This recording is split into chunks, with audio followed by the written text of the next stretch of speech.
The importance of personalization. Productivity is a deeply personal thing. My goal is to give you the templates and the systems and stuff that have really worked for me over the last several years. I have been reading and researching productivity for like 15 years at this point, like literally half my life, since I've been obsessed with the idea of productivity. And I've managed to make a career out of being able to read and research and apply and experiment and write and make videos about themes of productivity, which is really cool. But even with that said, it's all like, one of the things that I keep on learning repeatedly is that productivity is a deeply personal thing. Something that works for me might not work for you. Something that works for you might not work for me, and vice versa. And so the goal really is to be experimenting and personalizing our system in a way that works for us.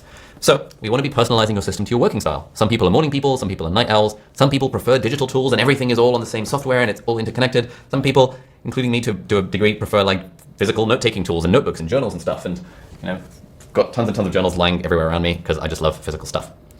Secondly, we want to be personalizing stuff based on our life circumstances. So if you're a parent, for example, I'm not a parent yet, so it's like your system is going to be different to mine. Your mornings are going to have a human alarm clock rather than mine, which just has an iPhone alarm clock or no alarm clock or whatever the thing is.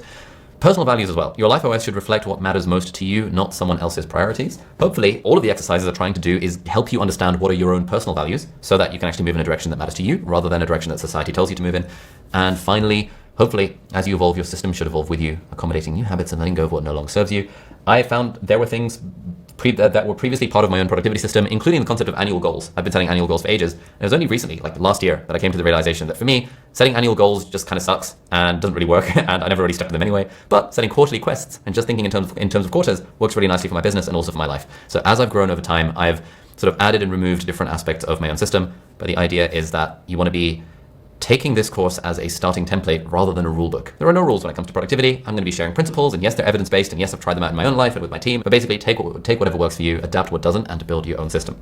Really, the goal is we want a system that feels natural and helps us work efficiently, enjoyably, and sustainably. The thing about the natural point as well, though, is that I'm going to be encouraging you to start tracking every minute of time you spend focusing on anything. That is not going to feel natural initially, but I would ask that you run the experiment for a week, and I promise it'll change your life if you do it, and it will start to feel natural after a while. But a lot of these things, when we're adding new stuff to our life, new components of a system, new habits, it's not going to feel natural initially, which is why we want to think of it as an experimental approach. Run the experiment for a week or 2 or 4 weeks or whatever, and then see how it feels and report back to yourself.